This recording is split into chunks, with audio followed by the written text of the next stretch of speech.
YouTube, what's up? Zachary Immortal here. Welcome back to the channel. Thanks for stopping by. Today we're jumping back into the world of Call of Duty Black Ops 4 to talk about Operation Absolute Zero and the issues it creates for the future of DLC here in Black Ops 4. As I'm sure you guys all know, we got 3 major pieces of DLC content added to the game via Operation Absolute Zero. That being the Zero Specialist, the Damon 3XB SMG, and the SWAT RFT Assault Rifle. These 3 items were the first of presumably many DLC items to come in the way of specialist characters and DLC weapons. However, seeing as these DLC items, specifically the Damon and the SWAT, were introduced to the game behind a limited time operation and not supply drops like we've seen in the past, what exactly does this mean for these weapons after the operation has ended? To preface, I will be focusing mainly on DLC weapons and the future ahead in terms of them, rather than on Specialist, as let's be honest, Zero is unlocked at Tier 1, there's no reason anyone who wants to unlock Zero shouldn't already have her unlocked, and also, having DLC Specialist characters just complicates things even more, and you'll understand what I mean by that by the end of this video. Obviously, back in Black Ops 3, which of course featured DLC weapons galore, you had the chance of unlocking even the very first DLC weapons introduced to the game 500 days after they were released, due to the fact that they were available through supply drops and not hidden behind a time gate.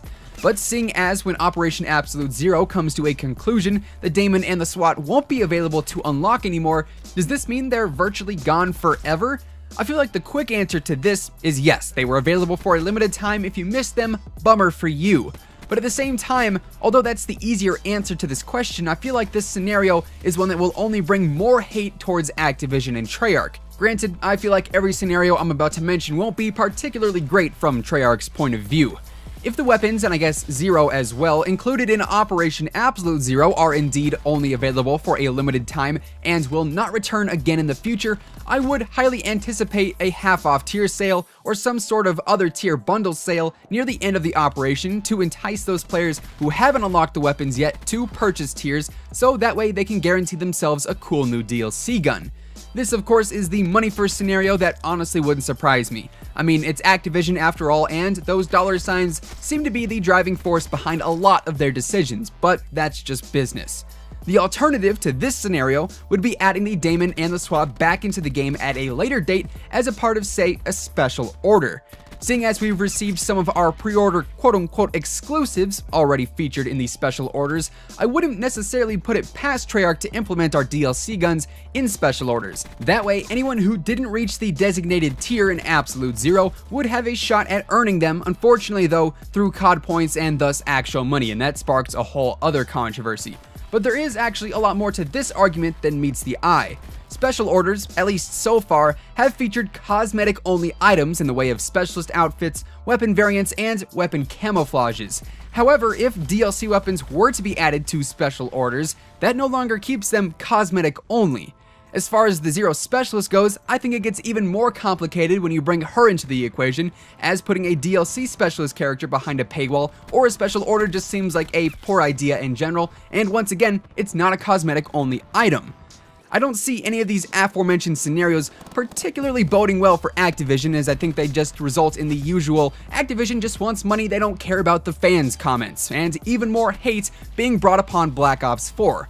Which is why I'm left wondering, was putting DLC weapons and a DLC Specialist character behind a limited time operation really the best way to go about it? And unless Activision and Treyarch have some alternative plan in place to keep these DLC items in the play pool, I have to say, no, it wasn't.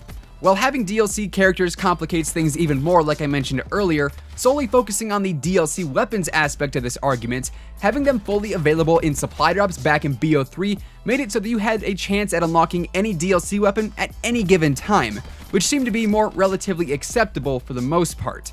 However, time-gated DLC weapons doesn't seem like something that's going to be as universally accepted. It's not nearly as casual-friendly, in my opinion, and I feel like Black Ops 4 is heavily geared towards the casual player in many different aspects.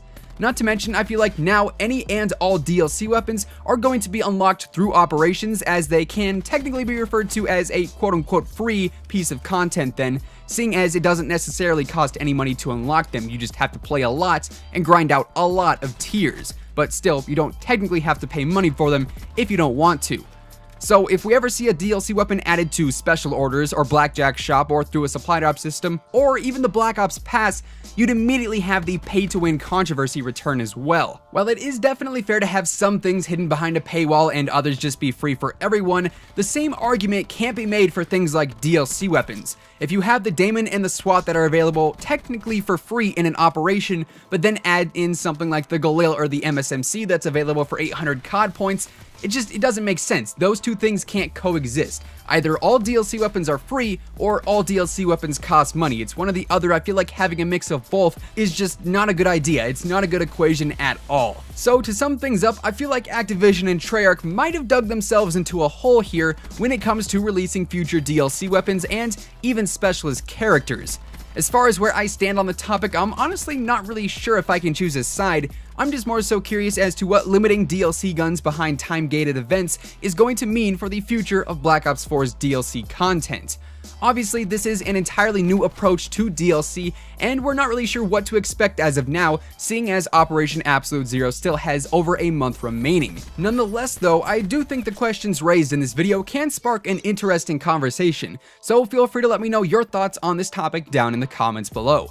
If you guys enjoyed this video, make sure to drop a like on it, give it a big old thumbs up, and of course, if you're brand new here to the channel, feel free to go ahead and subscribe with your channel notifications turned on, that way you'll never miss another upload. Until next time guys, thank you once again so much for tuning in, have an awesome rest of your day, and I'll catch you guys later. Peace out.